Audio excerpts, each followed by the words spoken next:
So let me take probably 15 minutes to talk about OPC-UA-FX, not too technical, but giving you more insights about what is the roadmap, what is the solution approach we took, what you can already see today also in demos we have live at the booth, and then we become more technical in the following presentations. So first of all, I'd like to quickly define some terms that still lead to some confusions, because when we started our initiative, we used the term FLC, which stands for Field Level Communications. This is still a term we use today, but we only use this term when we talk about our initiative, about our working groups, or about our steering committee. This is FLC, so it's the organizational part. Now, whenever it comes to the technical concepts, the specifications, all the extensions we do to meet the requirements of field level, this is when we talk about OPC-UA-FX, or in the short form UA-FX, and FX stands for field exchange. We try with this naming to make clear that it's an extension to OPC-UA to meet additional use cases and requirements. And like Stefan said, there is the CX for going up to the cloud. The solution approach in a more abstract point of view, so I don't have a detailed technical slide that would maybe take 15 minutes to go over. I just use this simple one, but it gives you, I think, the right impression how we approach OPC-UA-FX. You can immediately see OPC-UA-FX, the orange part, is based on OPC-UA. That means we are reusing mechanisms OPC-UA provides, and we are not modifying these mechanisms, these features, so it's remaining fully compatible. So we are not designing something similar but not equal, so it's really fully based on OPC-UA. So we reuse client-server mechanisms. This is usually for the initial configuration for our real-time data exchange. We use the pub/sub. This is the mechanism really to exchange cyclically real-time data or safety-critical data. We use safety, which is in addition to OPC-UA, to also use OPC-UA for fail-safe communication. We certainly reuse the built-in security mechanisms because it certainly has to be a secure solution. And finally, you see the term base models. We reuse the information modeling capabilities of OPC-UA to create the model for our OPC-UA-FX controllers and devices. But certainly you also see we have an underlying network infrastructure. So we have transport protocols, we have physical layers that we need to select because of different requirements we have in the field. And this brings us now to certain technologies that are enablers for us, like Ethernet, deterministic Ethernet, Ethernet TSN, or the advanced physical layer that is relevant for the process industry to bring Ethernet into hazardous areas. And this is all what we just use without any changes. So we are not creating anything specific, no specific controllers, no specific transport protocols. And this is one of the key, I think, values of our solution approach. And then looking at the top, you see the companion models. This is where Stefan already showed you the slide with the many different companion models. And this can be just added and combined with the models we create for OPC-UA-FX. And this overall makes then your implementation and, as also mentioned by Stefan already, the certification that was a clear decision from the steering committee of FLC is mandatory, or will be mandatory, because we have not yet a certified device, so it's in the future, hopefully coming soon. And this is different to today, because today OPC-UA certification is optional, so just a decision on the supplier side. So the key challenge is for us to extend on the one hand side OPC UA, but then also to define these profiles where we say, okay, these features in combination, this is the profile for a controller, and later on, what I talk about in a few minutes, is then a profile for a certain field device, a drive, I/O, whatever. We are not creating a dedicated field bus because this is what some believe. This is not the intention, and the best explanation is our interaction model, because you see all these interactions on this slide, they will be based on OPC UA. And it's just the three bubbles in a more abstract way. We have the controllers, we have the devices, and then anything which is done in software, in a gateway, in edge, or in cloud, this is the compute function. And we certainly concentrate with OPC UA FX on the interactions at the field. So this is the lower part. You have the term C2C, controller to controller, but then also the extensions we do for controller to device, and also including device to device. And now if we just would concentrate on this, it would become a field bus, but you see also these interactions going up from controllers to compute, from devices to compute, and this makes it a universal solution. So it can do field, yes, but it can also do the full scaling up into edge and cloud. So looking more, also a little abstract, I think Lucas has more detailed network topologies later on. It's when you look at the left-hand side, this is the situation today.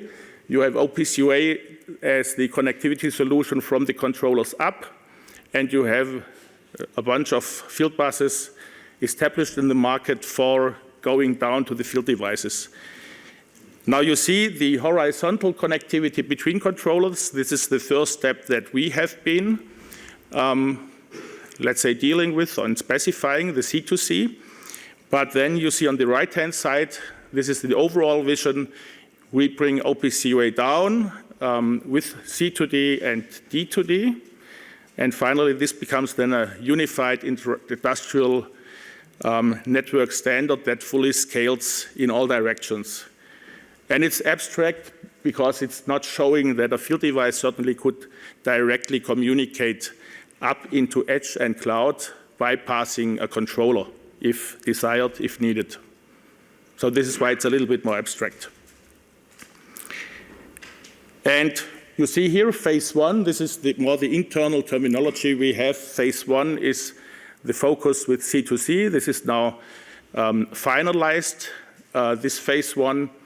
And in the next phase, phase two, we then enhance the existing concepts to go down into the field devices, including C2D and D2D. Now, the current status, I'm not going too much in detail looking at the timeline. The main message is we have all the specifications for this controller to controller released. We're expecting one minor revision that is currently prepared. You see this at the right-hand side of the timeline. And after this is approved by members, we can, let's say that the complete C2C MVS, the minimum viable solution that has been defined, has been achieved. The compliance program ready to go. And this is now the starting point for putting the focus on C2D. And I should maybe mention we have 5 specification parts. And the most important one, if you want to get an implementation that is compliant to OPC UA FX, is the part 84, because 84 tells you what are the different features you have to support.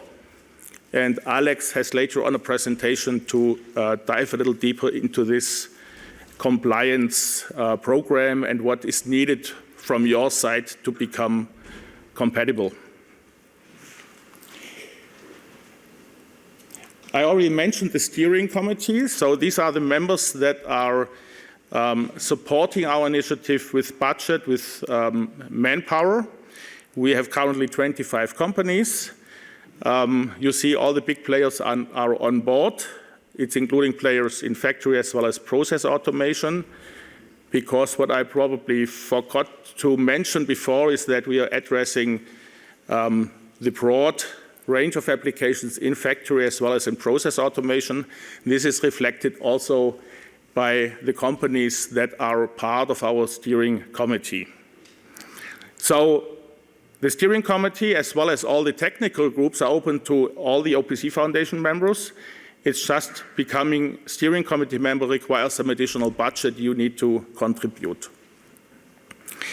And if we look into the technical working groups, to give you a little bit an estimation how active we are to develop our specifications, you see we have 10 working groups in place.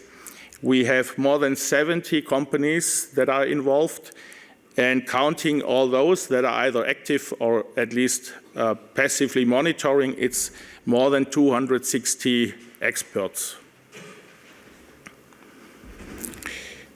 Now, talking a little bit about the further roadmap, I already mentioned we are closing phase 1, where we had the priority on C2C. But what has been really well achieved by our technical teams, they already prepared everything in these base concepts to meet later on the requirements for C2D. So it's not that we now start from scratch. It's more that we extend what is still missing for the controller to device use case. So it's mainly now extending what exists and then concentrate also on these different application profiles. We have a lot of different field devices, motion devices, I/O devices, field instruments. So the challenge is to write down exactly how these information models look like, how the device behavior looks like. And this work already has started, but it's still continuing. And this is why you see here a 2024 as a starting year. But when we are finally releasing these specs, it just depends on further progress and also on decisions by our steering committee when specifications are released to the market. Talking a little bit about what we already can demonstrate, you see here a demo wall that we have 3 times all over the world. We have one for Europe, one for North America, one for Asia. And the really amazing demo shows that already 50% of the controllers that are part of this demo are supporting FX, at least as prototype. And the others, they already support the OPC server, and from there can, let's say, I would call it easy migration, can go step by step in order to also become FX compliant. And going through the logos, you see all the important automation suppliers are on board, as well as additional technology providers and network infrastructure suppliers. In addition to this demo that you see on our booth in Hall 5, we have also some other demos here at the show. BE Services shows a demo in Hall 6. We have B&R showing a demo in Hall 4, and also Mitsubishi Electric showing a demo in Hall 6. So if you have the time, please have a look and get some explanations about what they do. With that, I'm mainly putting together some information that might be helpful for you if you want to not immediately dive into the specs, but maybe look more into general literature. So we have different publications, a 4-page flyer on the left-hand side, then a more in-depth technical paper. Next to it, we have a safety white paper. And you also have publications about APL and 5G, where you see how OPC FX and 5G correlate and can be integrated with each other. I should also mention some activities driven by some of our member companies. So there are some collaboration channels out, one in YouTube, another one in LinkedIn. So if you're interested to be involved, just sign up and join these groups. And that was my overview. I hope I was not too long. I think it all fits. So thanks for your attention. And in case of questions, if it's an urgent one, directly now. Otherwise, we do it a little later. Yeah, you can certainly applaud.